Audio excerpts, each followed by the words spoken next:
Добрый вечер, уважаемые телезрители, радиослушатели. Это прямой эфир сразу по 3 телеканалам: Якутия-24, НВК Саха Мамонт и Радио Тетим. Совместные агитационные мероприятия к выборам главы Республики Саха-Якутия. Меня зовут Влад Давыдов. Позвольте представить участников сегодняшней программы. Слева направо по алфавитному порядку, именно в таком порядке и будут отвечать сегодня гости эфира. Это Людмила Ильясовна Вербицкая, доверенное лицо кандидата на должность главы Республики Саха-Якутия Айсена Николаева, выдвинутого партией «Единая Россия». Здравствуйте, уважаемые телезрители. Далее Людмила Спиридоновна Григорьева, доверенное лицо кандидата на должность главы Республики Саха-Якутия Виктора Губарева, выдвинутого партией КПРФ. Добрый вечер, уважаемые зрители. Ну и кандидат на должность главы Республики Саха-Якутия Гаврил Павлович Парахин, выдвинутый партией ЛДПР. Здравствуйте. Еще раз приветствую вас, уважаемые участники. Тема нашей сегодняшней беседы – это как повысить качество медицинских услуг в Якутии. Прежде чем перейти к вопросам, давайте дам вам слово на вступительное слово. Что вы вообще думаете об этой отрасли, о медицине? Что надо делать, как развивать? Важно это, нужно, актуально. Пожалуйста, Людмила Вербицкая, «Единая Россия». Пожалуйста, вам слово. 2 минуты на ответ. Сегодня здравоохранение Республики Саха-Якутия очень динамично развивается. Имеются прорывные технологии, которые сегодня используются в здравоохранении. Мы сегодня делаем высокотехнологичные операции. Но особенности Республики Саха-Якутия, они сегодня ставят перед нами задачи, которые сегодня решены частично. И они сегодня звучат в программе Айсена Сергеевича Николаева. Я хотела бы озвучить одну очень первую, наверное, фразу, которую сегодня Айсен Николаев озвучивает и говорит. Это прежде всего доброе, внимательное, человеческое отношение к населению и к пациентам. И сегодня эта красной нитью проходит через программу нашего кандидата. Высокие технологии – это то направление, которое также звучит в программе. Сегодня Айсен Николаев очень серьезно ставит вопросы по развитию онкологической и кардиологической помощи, потому что та заболеваемость, которая есть в Республике Саха-Якутия, она его заботит, и это является одним из направлений. Сегодня кадровый потенциал – это то самое главное, что является, наверное, основой в развитии отрасли. Это не просто люди, это не просто укомплектованность кадрами, это профессиональные люди, которые сегодня могут оказывать медицинскую помощь на наших отдаленных территориях и нашему населению. Все эти вопросы, они сегодня имеют видение в стратегии развития Айсена Николаева, и они уже частично начинают свою реализацию. Реализация идет достаточно интенсивно, и сегодня есть планы и видения по этим направлениям. Благодарю вас. Людмила Григорьева, доверенное лицо Виктора Губарева. Что вы думаете о медицине в республике, в каком она состоянии, что нужно делать? 2 минуты на вступительное слово. Я, конечно, не профессионал-медик, но моя жизнь вся связана с медициной. Во-первых, я родилась с роддома с проблемами. Мама мне всегда говорила, что очень надо благодарить, например, династию Любимовых врачей. И потомки их еще работают в нашей Якутии, поэтому есть кого благодарить. Благодаря медикам практически я вот дожила до такого возраста, 80 лет. Поэтому я считаю, что у нас медицина действительно отрасль известная в Якутии, имеет свои достижения, отмеченные не только республикой нашей, но и российском уровне. Поэтому нам всегда приятно видеть, что медицина постоянно думает о нас, заботится о нас. Сегодня я была в поликлинике, которую даже не узнала. Это городская поликлиника номер 3 на Кирова. Просто вся блестит, сверкает. Поэтому, конечно, есть о чем говорить. И я думаю, что мы еще не одно слово скажем по нашей медицине. Будем стараться. И хотим, чтобы все было удачно у нас. Спасибо за внимание. У вас еще остается время, буквально около минуты. Можете Ну, еще что-то? Что нужно делать? Как развивать медицину, как вы думаете? Развивать медицину надо очень много, особенно вот когда я беседовала с врачами районных отделений наших медицинских организаций, они считают, что у нас надо с кадрами работать. И вот это земский доктор, кадровая политика, который правильно сейчас у нас работает, да, на 5 лет там заключаются договора. Единственное, там такой момент есть тяжелый, когда 5 лет заканчиваются, они уезжают, потому что, получив свой миллион, который дается по этой программе, они строят где-то себе жилье в городе Якутске или еще в других городах. И таким образом, вот поликлиника и медорганизация, которая их вырастила за 5 лет, она остается как бы ни с чем. Поэтому здесь надо какие-то поправки еще вносить. Спасибо, возможно, к этому вернемся. Гаврил Павлович Парахин, кандидат от ЛДПР. Пожалуйста, что вы думаете о медицине в республике на сегодняшний день? 2 минуты. Спасибо, что позвали в очередной раз. Но вот уже 5-й раз мы встречаемся с нашими телезрителями, с вами. Да. Да. Ну вот 1-й раз не хотелось бы такого негатива и говорить вообще о чем-то таком плохом, некачественном именно вот по этому вопросу. Я считаю, что сегодня медицина, так как я являюсь отцом 3 детей в нашей республике, достаточно серьезная. И работая в парламенте нашей республики, общаясь близко с председателем комитета нашего парламента, и советуя с ним, задавая ему вопросы, он сказал, что на уровне вообще российской у нас гораздо все не так плохо. Все очень на самом деле хорошо. Полетав по республике Саха-Якутия, я увидел, хоть даже и старенькие, деревянные, но чистенькие, хорошие специалисты с хорошим образованием пытаются лечить жителей наших отдаленных улусов, арктических улусов на местах. Единственное, что проблема мне так, ну вот в общем, если взять, да, мне кажется, это ФАПы. Это действительно вот отдаленные, малонаселенные уже поселки, которые остались и без участковых, в плане полиции, и участковых, и врачей, и вот этих ФАПов. Потому что на самом деле не каждый сегодня специалист хорошего уровня решится поехать в отдаленный поселок и заниматься тем своим любимым делом, которым он занимается. Еще мне показалось, вот, и как бы не то, что даже показалось, а я сделал выводы, что многие сегодня, уезжая, у нас все-таки отток населения происходит, многие специалисты высокого уровня уезжают только из-за зарплаты. То есть в том же Санкт-Петербурге, в Москве сегодня гораздо интереснее жить и получать зарплату такую же, как в Якутске, или даже чуть больше тому специалисту. И поэтому они покидают. То есть вопрос надо все-таки остановить именно специалистов, Спасибо. Чтобы они жили здесь. Благодарю вас. И работали. Давайте перейдем к вопросам. Любая отрасль, понятно, должна меняться, развиваться, идти в ногу со временем. Как вы думаете, медицина в республике, здравоохранение, какие первоочередные изменения вы считаете необходимыми прежде всего? Людмила Ильясовна, вы начинаете. Доверенное лицо Айсена Николаева. 2 минуты. Качественная медицинская помощь – это, конечно, достаточно серьезная, многогранная составляющая. И когда мы говорим о качестве медицинской помощи, то это начиная с материально-технической базы, потому что невозможно оказывать медицинскую помощь в плохих стенах и с плохим оборудованием. Поэтому, естественно, сегодня те программы, которые разработаны и в Республике Саха-Якутия, и те программы, которые мы сегодня разрабатываем с федеральным центром, они идут на укрепление материально-технической базы. То есть это уникальное современное оборудование, которое мы сегодня ставим и в Национальный центр медицины. Но задача наша сегодня такова, чтобы такое оборудование поставить не только в городе Якутске, а поставить такое оборудование в наши промышленные районы. Особенно это Мирный, Нерюнгри, Гриленск, Алдан. То есть там, где проживает основная составляющая часть Южной Якутии, и которая нуждается в этом виде помощи, в этом оборудовании. То есть и ангиографы, и компьютерные томографы. Конечно, это кадры, вот о чем я до этого говорила, это кадровый потенциал. И кадры не просто укомплектовать, как говорит коллега, да, а самое главное, наверное, чтобы это были кадры высокого профессионального уровня.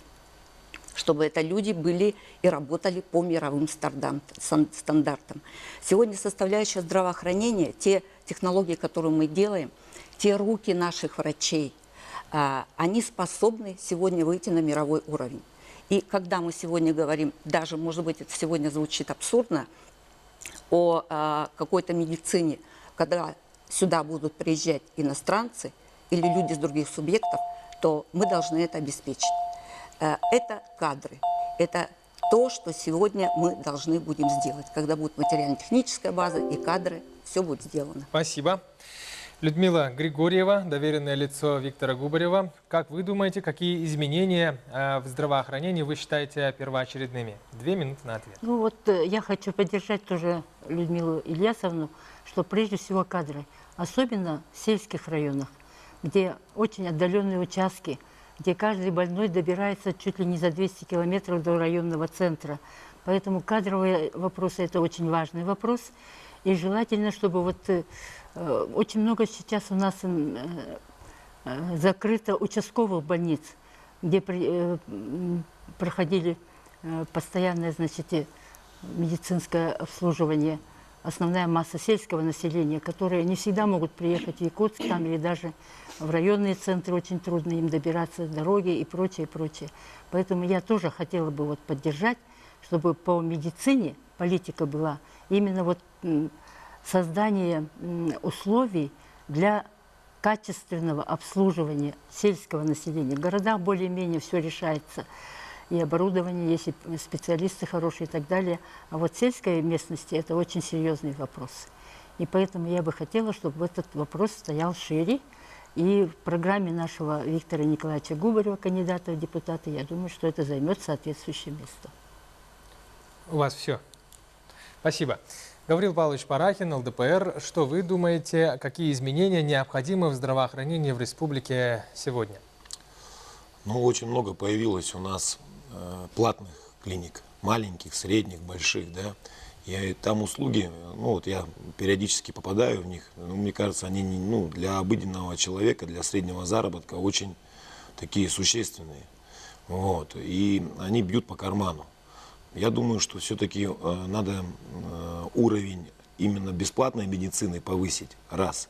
Сделать ее более доступной, чтобы не было больших очередей, не было каких-то определенных бюрократических препонов, связанных с оформлением договоров, перехода там, с одной больницы в другую, принятия каких-то определенных анализов быстро, да, своевременно. То есть платно вроде бы как бы все получается быстро, бесплатно все получается долго.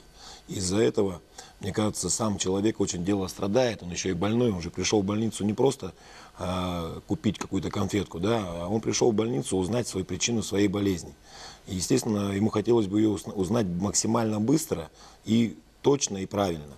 И в этом не всегда, я думаю, что сегодня наши больницы могут предоставить именно быстрое и качественное лечение, именно быстрое. Что касается государственных, я бы на фоне государственных бюджетных средств еще бы сделал бы хорошие платные больницы, да, федерального значения, на федеральные деньги, где бы были платные высокого уровня, как в Германии, как в Израиле, как в Сингапуре. То есть пусть их будет немного, но они были бы.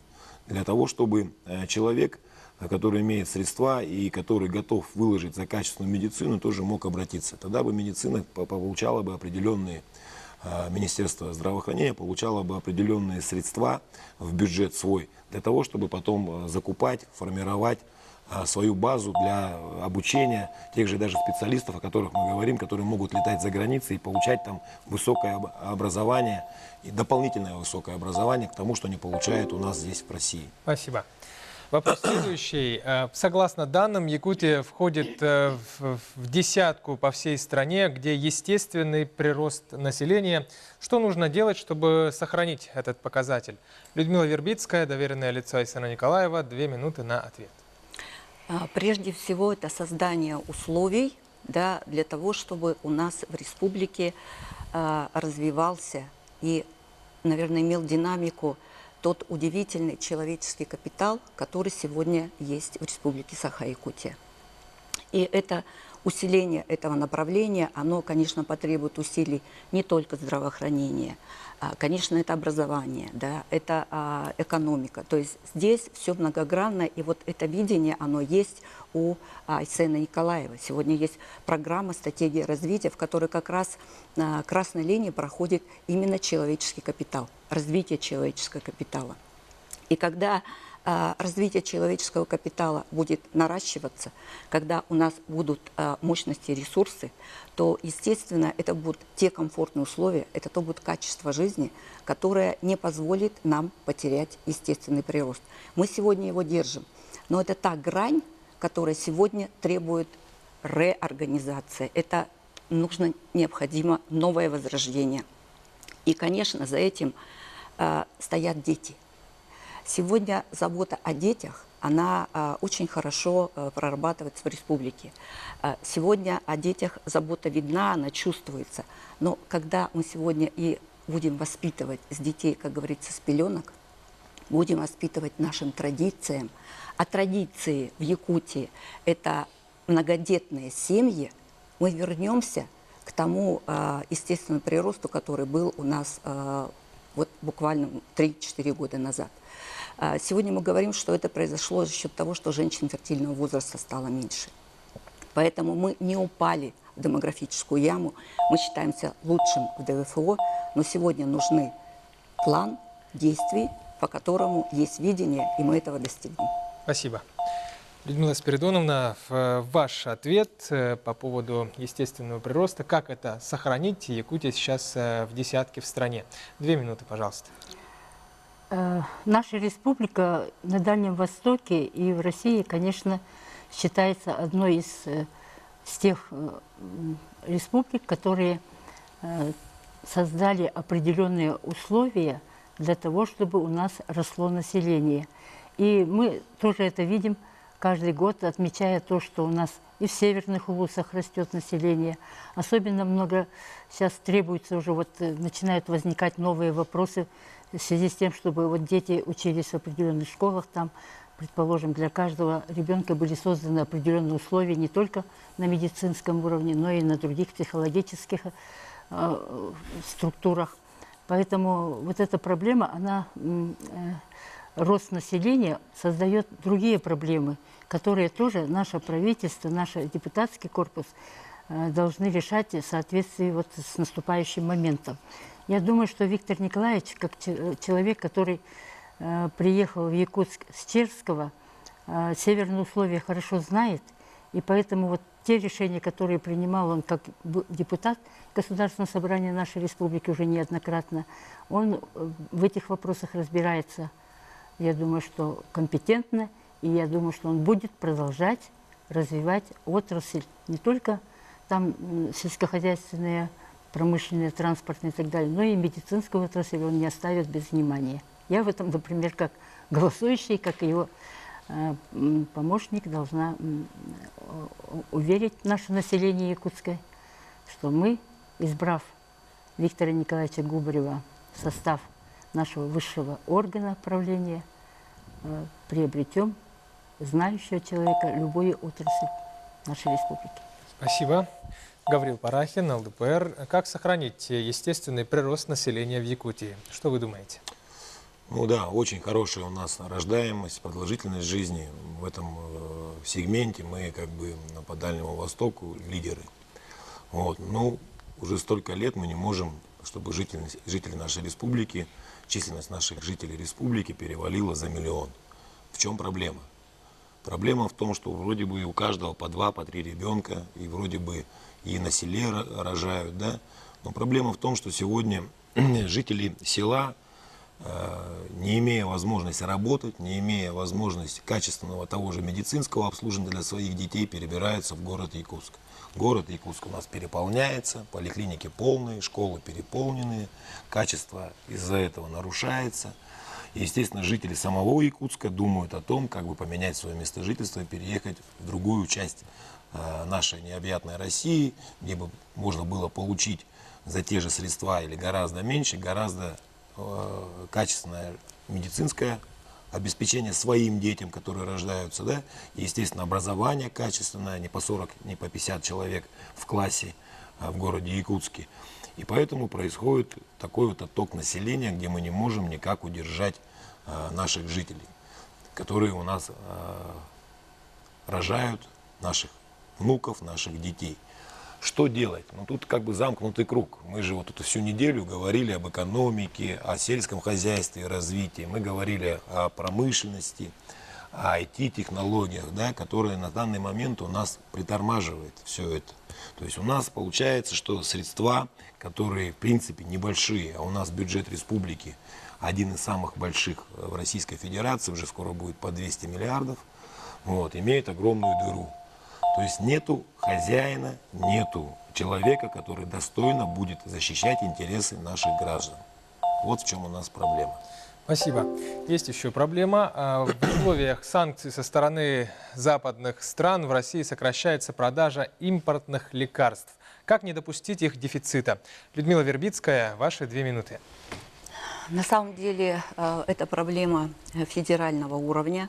Она складывается из той юридической составляющей нормативной базы, которая связана с торгами, и, конечно, с тем объемом финансирования, которое есть. И вот я должна сказать, что буквально недавно Айсен Сергеевич Николаев очень серьезно поставил перед федералами вопрос по индексу бюджетных расходов, а это немало, ни много, 4,7 миллиарда рублей, и он был услышан. Мы по индексу бюджетных расходов речь вели буквально более 4 лет. И сегодня, буквально в короткий промежуток времени, он решает вопрос финансирования по деньгам. То есть это как раз те деньги пойдут, которые на лекарственное обеспечение. Хотя они у нас имеются в достаточном объеме, но это очень большая сумма будет. Второе направление, которое очень важно, и из, наверное, всего лекарственного обеспечения, это прежде всего онкология. Потому что она самая дорогостоящая, это химиотерапия, это операции и так далее. Да? И вот здесь Айсен Сергеевич уже дал поручение по выработке методов сотрудничества с продвинутыми современными государствами, там, где есть лечение онкологических больных, в том числе и лекарственными препаратами.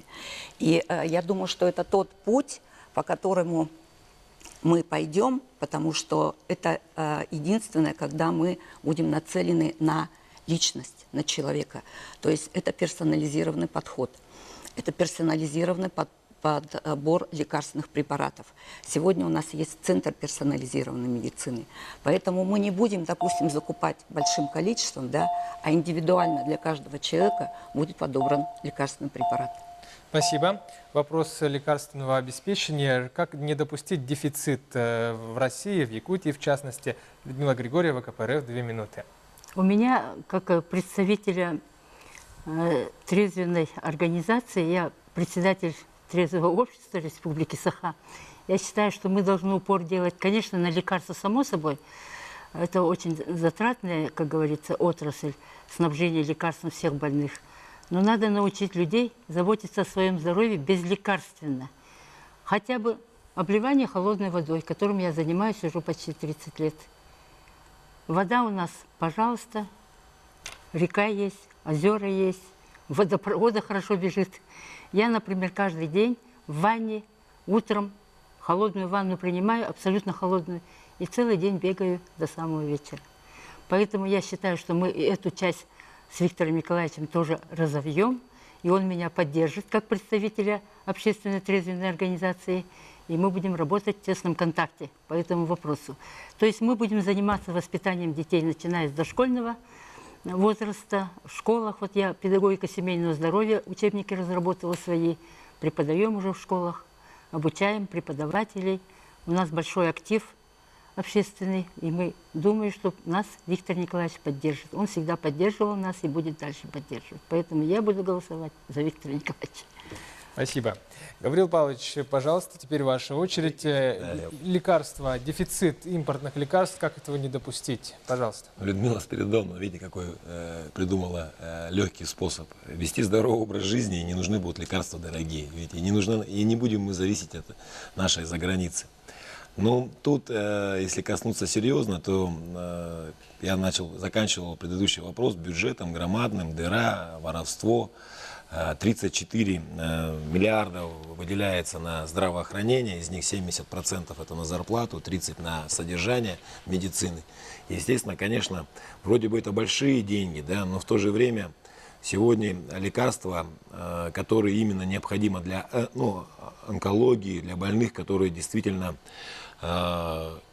эти дорогие лекарства нужны постоянно, конечно же, тяжело заложить наш республиканский бюджет. Я думаю, такие вещи нужно перенести на федеральный бюджет, на правительство нашего и правительство руководства нашей страны, чтобы вот эти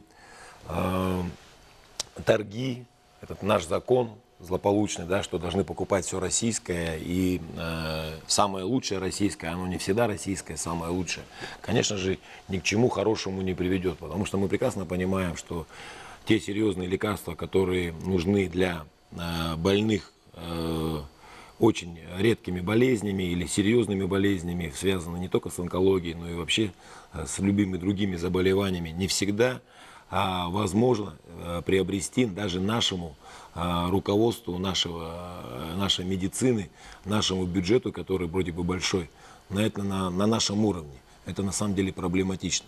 И если сегодня наше руководство страны займется качеством лекарств, качеством завода, контролем за качеством лекарств, то, может быть, скорее всего, и не нужны будут нам импортные лекарства, которые решают столь важную задачу на нашем такому серьезном уровне. Спасибо. Уважаемый кандидат, уважаемые доверенные лица, у вас сейчас будет по 1 минуте для того, чтобы обратиться к жителям республики. Людмила Вербицкая, пожалуйста, минута. Уважаемые избиратели, в республике Саха-Якутия есть лидер, есть человек, который способен нашу республику сделать выдающейся. Это Айсен Сергеевич Николаев. И от того, какой будет первый старт, таков будет и финиш. Финиш зависит от того, когда мы с вами 9 сентября выйдем все на избирательные участки и отдадим свой голос за Айсена Сергеевича Николаева. Мы с вами будем иметь современную, процветающую республику Саха-Якутия, за которую будем гордиться. Спасибо. Людмила Григорьева, пожалуйста, ваша минута. Обратитесь к Я якутянам. думаю, что сильная Якутия – это сильная Россия. И поэтому, как сильна будет наша республика, наша Россия будет также процветать, и мы все будем продолжать вот это развитие нашей республики. И для этого нам требуется только здоровье, здоровье и здоровье. Мы будем здоровы, наши дети будут здоровы, внуки, правнуки, и наша республика будет всегда впереди всех республик. Я поэтому приглашаю всех дорогих избирателей, соратников проголосовать за кандидата в депутаты Губарева Виктора Николаевича. Спасибо. Гавриил Парахин, пожалуйста, ЛДПР, минута на обращение. Все мои оппоненты и представители их были у власти. И ничего хорошего за эти 5-7 лет не произошло в нашей республике. Город как был разбит, грязен и разрушен, так он и остался. Еще появилась огромная дыра в бюджете. Что касается республики, то тут вообще ужас сегодня происходит. На фоне того, что более-менее благодаря детям Азиям, более-менее благодаря федеральным средствам на выделение переселения из аварийного жилья, которые мы тоже нормально не смогли выполнить и ни в Неринге, ни в Мирном, и в отдаленных наших улусах, ничто не произошло. Сегодня нету хозяйственника, человека, который готов был бы и мог бы решать те проблемы, которые насущны для нашего города, для нашей республики. Чтобы сегодня население все-таки не уезжало с нашего такого красивого края, как Республика Саха-Якутия. Единственный человек, который достоин и может это сделать, это Гавриил Парахин. Голосуйте за ЛДПР. Победит ЛДПР, победит вся наша республика. Спасибо. Благодарю вас всех. Сегодня на тему здравоохранения дискутировали доверенное лицо кандидата Айсена Николаева Людмила Вербицкая, доверенное лицо кандидата Виктора Губарева Людмила Григорьева и кандидат на должность главы республики Гавриил Парахин от ЛДПР. Спасибо вам за участие. Уважаемые телезрители, прощаюсь с вами ненадолго. Буквально через несколько минут смотрите совместное агитационное мероприятие на выборы депутатов Илтумен. До встречи в эфире.